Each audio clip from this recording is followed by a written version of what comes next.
I think we should be live. So, good morning, good evening, or good afternoon, according to what time you're watching this video. We're talking about Australian English versus American English, and we are going to see the differences between these two types of Englishes. We can call it that way. All right. So first, I would like to speak or talk about why did I choose this topic. Well, I don't know if you can. I'm wearing my Australia jersey right now because let me tell you, I visited this country a while ago, 2019, and it absolutely blew my mind. I traveled from Quito, Ecuador, to Panama, then Los Angeles, and then Sydney.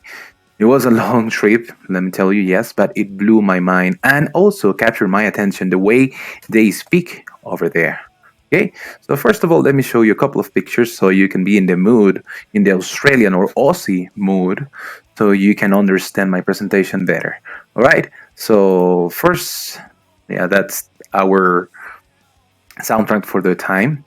Okay, so I traveled to Sydney, like I said, I traveled to Melbourne, I traveled to Adelaide, and also, yeah, that's it.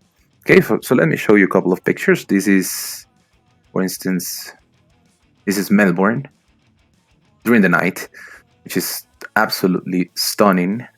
And this one is even better than the last picture. This one is the 12 Apostles at Great Ocean Road in Victoria. So it's part of Melbourne.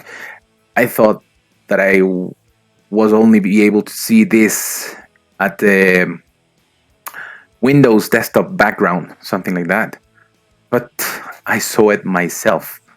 So it was amazing. And this is, this is a koala. You already know these guys. Always munching on leaves.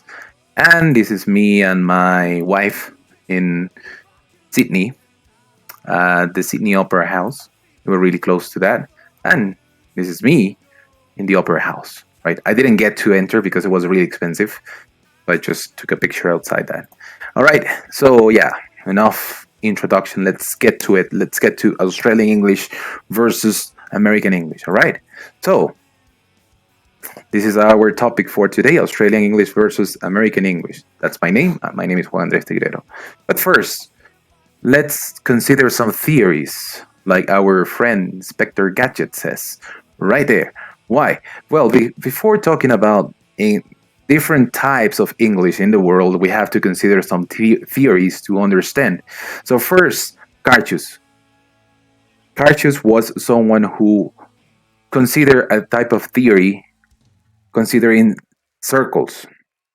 Like English is a type of has different characteristics, and according to that, he classified the type of English and according to the inner circle, the outer circle, the middle circle, so different ones, right? So he suggested that the rapid spread of this language, English, over the world took place over the last few decades. Well, and that created different variations in different aspects like the social linguistic profile of the language, and that created different types of English. In today's world, English is not only spoken as a tool for the people native speakers. No, it is also an institution in many former British colonies or in American colonies, and also a lingua franca. That means that is the official or the language that is spoken by most of them, used all around the world, right? So, for example, I'm not a native speaker at all. I'm not. And, well, we can use it as a lingua franca for businesses, for example, or for educational purposes as well. So, according to Cartius Circles theory, Australian English, that is the matter in our hands today, is considered to be in the inner circle, or also we can say that this is a norm providing language, which means that most of the inhabitants, or 100% of the inhabitants, except for the ethnic groups living in Australia, they speak English as their main or their mother tongue. Okay, so that's the main difference. According to Cartius, Australian English is in the center or in the inner circle, right?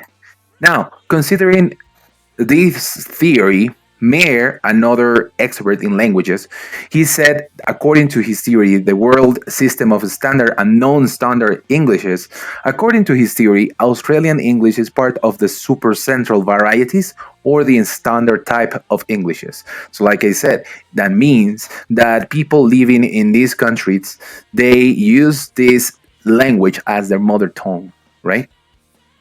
So now, with that context, with my pictures, with my explanation, we're going to see the differences. And also, let me change the music. That's a lot of yelling, right? Okay, that's a little bit better. So let's go with some phrases, and you will understand some of the changes, right? The changes between the some phrases that they say over there in Australia. And believe me, it was really hard to understand when I was there because I have American English and British. Sometimes it's a little bit British right here, but to listen to them speak for the very first time was very shocking. So a little bit of a cultural shock right there. For example, we have a change in how to say cell phone. Here we say cell phone.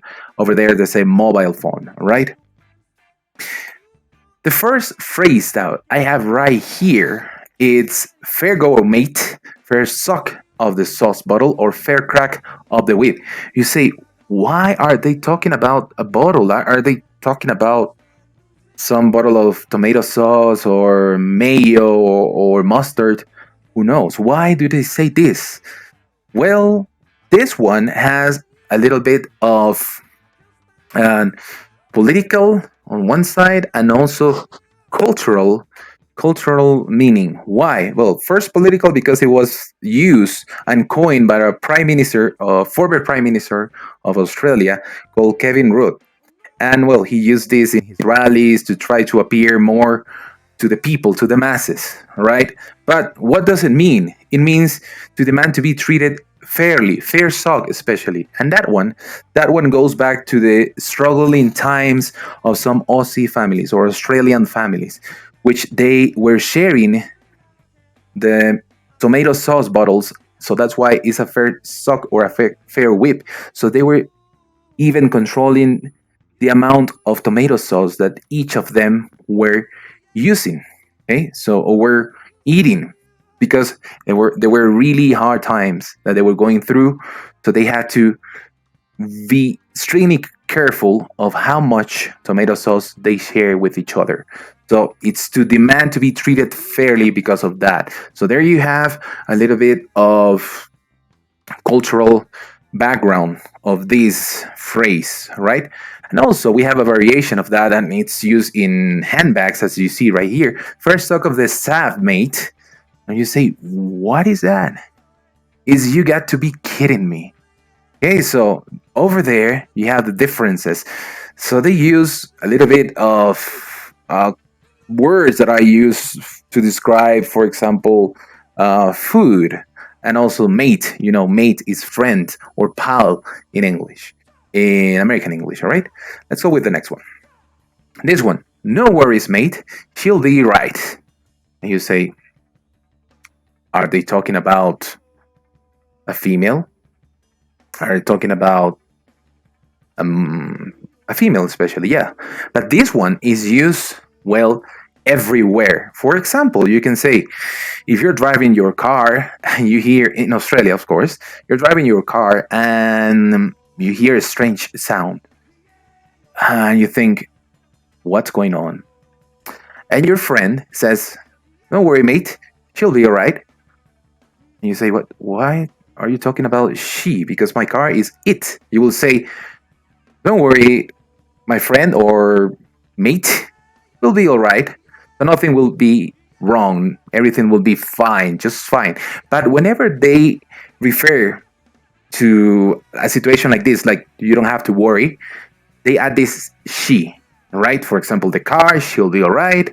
Or, for example, your bicycle, you're driving your bicycle and the chain breaks or something. And they say, don't worry, mate, she'll be all right.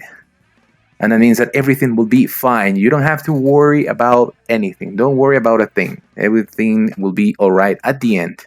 Okay, that's the second example that we have right here.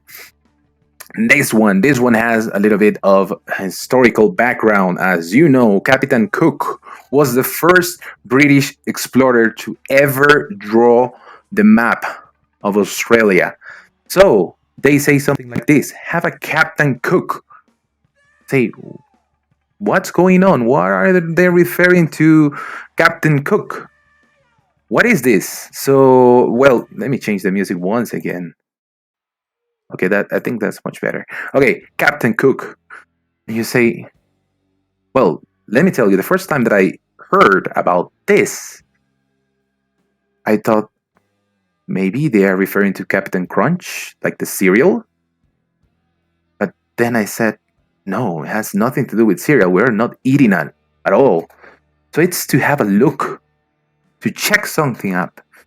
So have a look is the same. Have Captain Cook. So this one has an historical background. Captain Cook, like I said, is the first explorer to ever draw the map of Australia, the island. All right.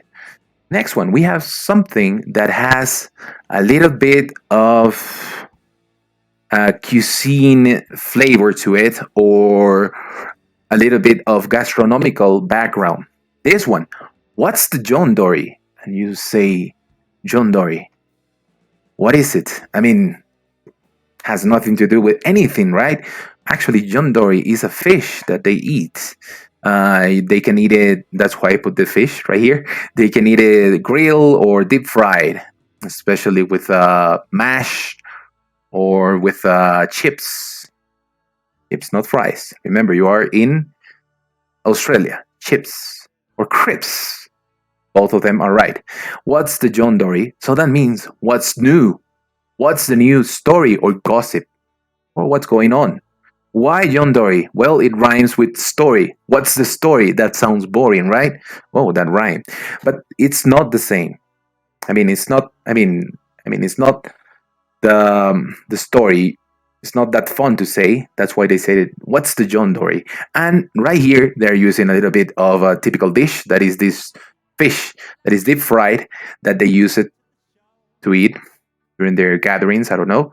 So it's what's the John Dory? What's the John Dory? That means what's new? What's the new gossip? What's the story? Or what's going on? So over here we have a little bit of the culture embedded in their sayings, in their slang, right? Lastly, to end with this presentation, I would like to say a little bit of linguistic differences. So Australian accents, they tend to drop some letters, or also to make them sound a little bit subtle instead of as strong as the English, American English. Or sometimes they sound like an R. Okay, what do you say? R. What is it? So, for example, in American English, you will say it's really hot outside. So in Australian English, you would say it's really hot. It's like it's different, right? This one, car. In American English, you will say the R is really strong. Car. You have to roll your R. So over there, you have the linguistic variations, right? Car. Whereas in the Australian English, you will say car. It's like the R is not even pronounced. Car, right? And the last one is bottle. Bottle is, of course, is in American English. Bottle, you roll the R, right? It sounds like those T's are an R that is rolled.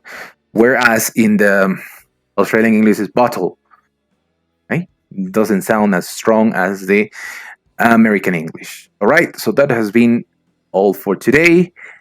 I hope you enjoyed this presentation on differences between American and Australian English. That this has been Andres. I'm signing out.